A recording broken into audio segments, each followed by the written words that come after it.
ठीक है, मैं पार्ट 2 कंटिन्यू करता हूँ। तो यहाँ पे वही मैं बताने को कोशिश कर रहा था कि जब किशोरी के रोम कुपोषी तत्काल गोपांगनाएँ निकले और भगवान ने तो उन्हीं गोपांगनाओं के साथ भी रासलीला किया था। तो यहाँ पे साफ साफ वर्णन आता है कि जितनी भी ये गोपांगनाएँ थी, ये तो किशोरी के रोम कुपों से उत्पन्न थी। ये तो किशोरी के एक्सपांसन है, किशोरी का ही एक्सपांसन है। तो अल्टीमेटली भगवान श्री कृष्ण ने भी अपने आप को अनेक गोप्स में एक्सपांसन किया, राधा रानी ने भी अनेक गोपाओं में एक्सपांसन किया, भगवान राम ने भी अपने आप को कई फॉर्म में स्प्लिट किया।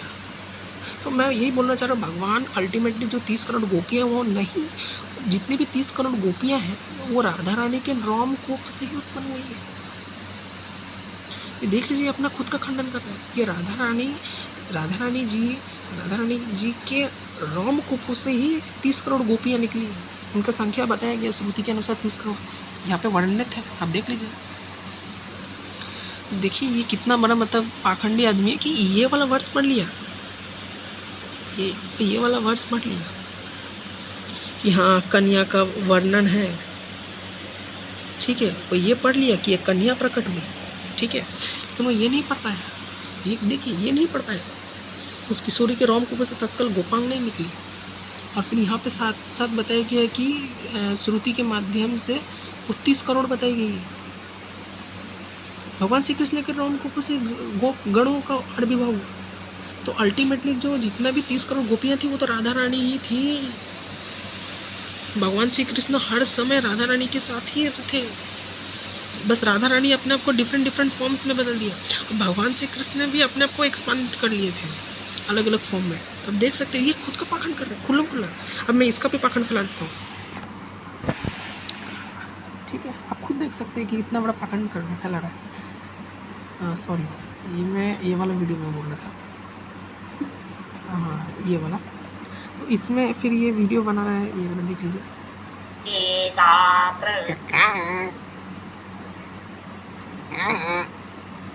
कौवा जैसे एकदम बोल रहा है,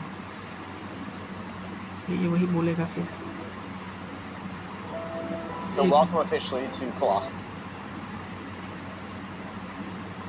ये भी आपने देखा होगा तुम सारा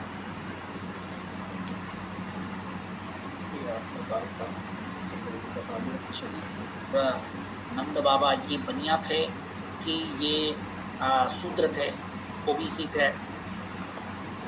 और इसी पुराण में राधा की उत्पत्ति कृष्ण के बाएं अंग से बताई गई है।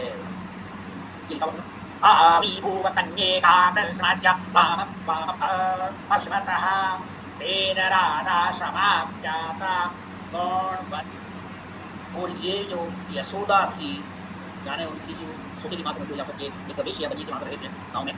वैसे यहाँ पर एक कंफ्यूजन खास करूँ कि यशोदा जी और नंद बाबा जी बनिया थे कि ये शुद्ध थे, ओबीसी थे। तो इसमें ये समझना चाहिए आपको कि पुराने ज़माने में ये समझना चाहिए कि पशुपालक जातियों को भी बनिया कहा जाता था। मैंने पशुपालक का काम करने का चलिए क्या ये काम छोड़ दिया तो वो व्यापार सीमित रहा है और आगे चल के पशुपालक जातियों को शुद्ध मान लिया गया। जैसे क्या ब्राह्मण की दृष्टि सब नीच है, सब पापी है, सब दुष्ट है भारत में। इसलिए कोई अपने आप को ये नहीं समझे कि मैं क्षत्रिय हूँ या वैश्य हूँ, तो ब्राह्मण की नजर सब नीच है, सब पापी।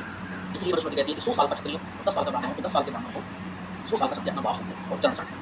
तो कृष्ण जी जो माता यशोदा थी, रायण का सगा भाई था। वो लोग में रायण कृष्ण का अंश था।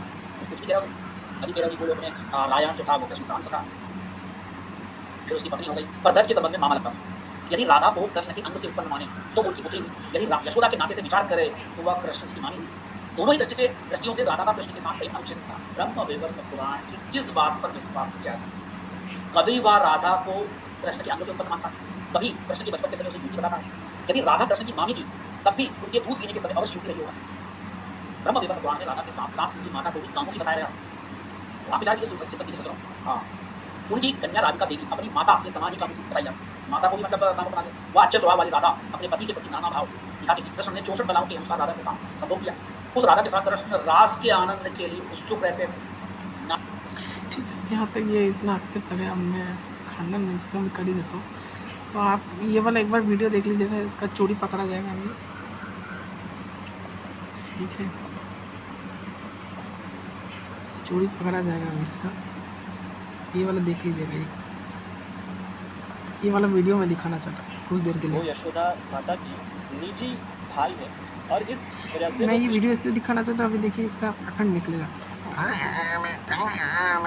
यही करता रहेगा सारा जीवन बस। देखिए इसका।